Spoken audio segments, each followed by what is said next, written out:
Or chemical attack on U.S. territory might trigger just that. And as KSLA News 12 Jeff Farrell discovered, the clergy would help the government with potentially their biggest problem, us. From my cold, dead hands. Charlton Heston's famous declaration captures a truly American value, the overarching desire to protect our freedoms. But gun confiscation is exactly what happened during the state of emergency following Hurricane Katrina in New Orleans. U.S. troops also arrived, something far easier to do even now thanks to last year's elimination of the 1878 Posse Comitatus Act. That forbid U.S. troops from policing on American soil. If martial law were enacted here at home, like depicted in the movie The Siege, easing public fears and quelling dissent would be critical. And that's exactly what the clergy response team, as it's called, helped accomplish in New Orleans. Jeff, the primary thing that we say to anybody is let's cooperate and get this thing over with, and then we'll settle the differences once the crisis is over. Such clergy response teams would walk a tightrope between the needs of the government versus the wishes of the public. In a lot of cases, these clergy would already be known in the neighborhoods in which they're helping to defuse that situation. For the clergy, one of the biggest tools that they will have in helping calm the public down or obey the law is the Bible itself, specifically Romans 13. Because the government is established by the Lord, and that's what we believe in the Christian faith. That's what's stated in the Scripture. Civil rights advocates believe the amount of public cooperation may depend largely on how long they expect a suspension of their rights might last. Jeff Farrell, KSLA News 12 reporting. According to Tuberville. Now, you noticed, she goes on to say clergy response teams were used during Katrina for gun confiscation and did a good job. You can just type in clergy response teams into YouTube and watch it. But we're going to Pastor Chuck Baldwin here. But you notice they said, help the government deal with its biggest threat, we the people. And that government is above us and we need to learn to serve them. No, we are the government here in the United States. That's what so I guess George Washington was of the devil to fight the corrupt king. I guess all the prophets in the Bible who rebuked the kings and stood up. I guess when John the Baptist went into Herod and said, you're of the devil. I guess Herod was the good one. And John the Baptist, he was I guess Christ saying no to governments was bad. I guess Paul was bad. According to our devil preachers, they are. Now, again, this book is so well written, so well documented, available at Infowars.com, Romans 13. Pastor, great to have you here. I did that big intro here because I wanted people to see an example of how big an issue this is. What did you think of that little clip we just played? Yeah, that's incredible, and I'm so glad that you introduced the subject by playing that. I know of pastors myself, we have spoken, and they have showed me the materials that they receive at these training centers. So the stuff that you're talking about, these clergy response teams, that's not hyperbole. That is actuality. It's reality. It's happening. They are trying to prepare pastors in America to be the one who stands up in the pulpit and in front of the congregation and encourages them to surrender their firearms and, if necessary, do whatever else the federal government might deem necessary regarding whatever emergency is declared. So this is exactly the reality that you're talking about. Please continue, Pastor. Well, that's why Tim and I wrote the book. For decades and decades, preachers have been indoctrinated in this fallacious interpretation of Romans chapter 13. Obey the government no matter what. And this is such a problem. That, coupled with the 501c3 tax-exempt status of the churches, I think is the 1-2 whammy as to why the churches in America today are neutered. So Tim, as you know, is the constitutional attorney. He's an expert in the Constitution, and he and I collaborated together and wrote this book on Romans 13 because we just had to get the truth of the real meaning of Romans chapter 13, and not just Romans chapter 13, Alex, but the entire rest of Scripture. When Paul penned Romans chapter 13, he was not introducing a new doctrine to the church. He was simply reiterating what had been stated throughout the Scriptures, Old and New Testament. So we take the Bible, we go back into the Old Testament, we go through the New Testament, we quote the theologians and the philosophers of early America and beyond that, and we show that the historical teaching of Christianity has never been to obey the government no matter what. We believe that government is of God. We believe that good government is of God. We believe that we must follow the good principles that God has established in natural law that relates to all government, whether it's civil or family or business, whatever it might happen to be. There's all kinds of government.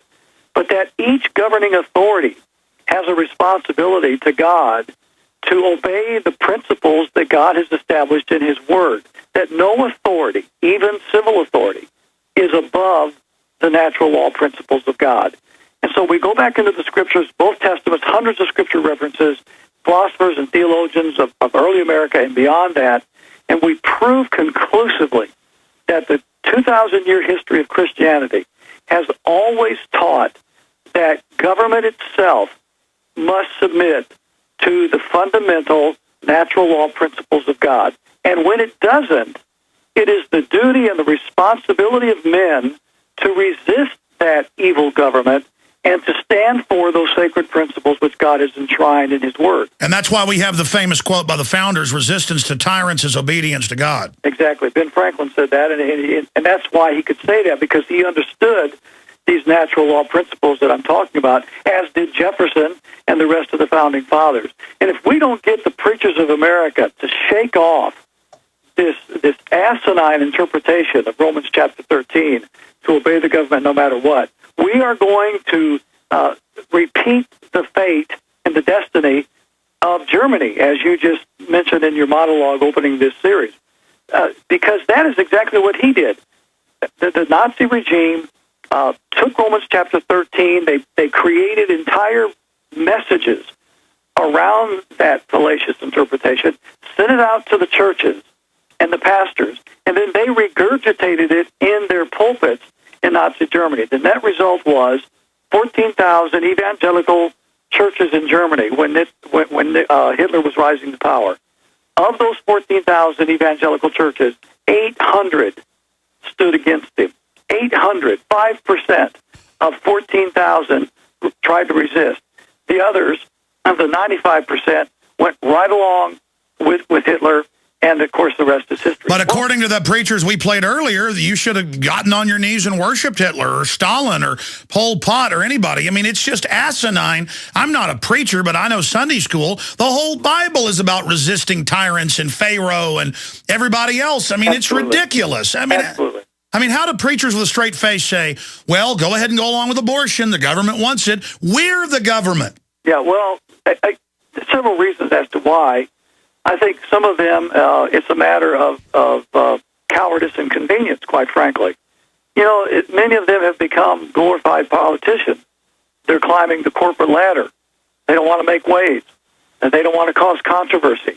You know, they've got their paycheck, they've got their retirement, their 401k, their insurance premiums are paid. Yep. You know, they're sitting very comfortably, and they don't want to jeopardize that. And of course, it's that careerism and cover your rear end and don't have any real values that is going to destroy the country and going to destroy everybody's future and career. That's what all these go-along, get-alongs don't get. America's been great because we did resist tyranny. We were far from perfect, but we resisted to the greatest extent, and it created incredible blessings. And now, as soon as we ignore what America was founded on, all of our blessings are draining out. Exactly. And I think the key is the pulpit. I really do. And that's why Tim and I wrote this book. I'm so glad you're offering it. It is absolutely fundamentally critical that Christians, if we can get the laymen, if we can get the church leaders of America to understand the true meaning of Romans chapter 13 and begin insisting that their pulpits teach the truth relative to Romans 13, we can see a difference in this country. The churches have the power to change the direction of the country. But as long as this fallacious interpretation of Romans 13 is prevalent, nothing is going to be done. That's why Tim and I wrote Romans chapter 13, the true meaning of submission. Well, you're right, and that's why I'm promoting this book. I see it as a key weapon of truth against the corruption of the globalist, to at least educate people in the churches and the pastors that can be reached with this information. I've talked to some people that go in and ask their pastor, even of many years in some cases, about the clergy response team, and suddenly the preacher calls them behind closed doors, starts asking them questions, tells them, don't go down that road. I don't want to have to report you. I mean, these preachers think they're living in East Germany or in communist China during the Christian purges to sit there and say, I don't want to have to report you, as if it's illegal to say, hey, you're not in a secret relationship with the government, are you? I mean, it's so bizarre that how these preachers get into the role of classic spies. You know, I mean, just like they have the preacher and the mayor are the bad guys and are the collaborators in Red Dawn, which is fictitious. That was made back in the early 80s. You know, everybody hissed at them in the movie theater when I was a little kid going to see that with my dad. I mean, everybody, even as a kid, I knew the bad guy was the person, you know, spying on the citizens.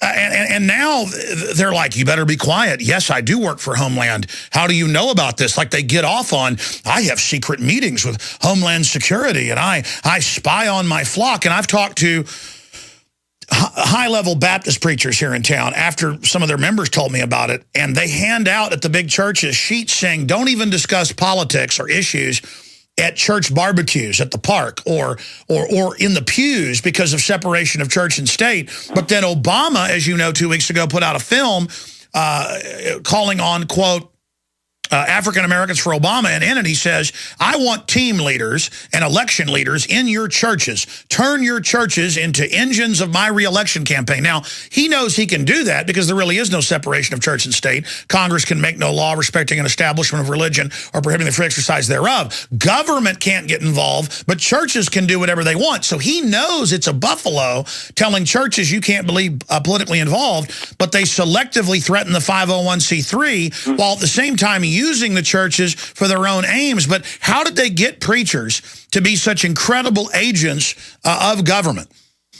Boy, that is a great question. You know, I was very involved in the moral majority, as you know, back in the 80s. Dr. Jerry Falwell asked me to be the executive director of the Florida Moral Majority, which I was, and I really saw the inside of all of that. And there was a progression that took place, or decression, how you want to say it, that took place during that time.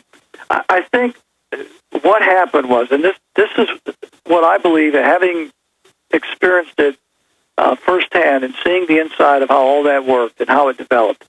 Alex, I really believe what happened was the preachers and the Christian leaders, the so-called religious right in America during that time, were so desirous to obtain a seat at the table, and that's a word that's a phrase that I heard at a national press conference I was present at in Washington D.C. when Gary Bauer actually said that. All we want is a seat at the table. Well, they got their seat at the table, and once they tasted the benefits and the luxuries of being able to sit at the king's table, they made a decision that that's what they wanted, and they were not going to give it up no matter what. And the principles and convictions that drove them to get involved and to try and make a difference in our country back there in the late 70s and the early 80s became a desire to seek the king's benefit. And as a result, since then, the government quickly found, the politicals, the power elite, quickly figured out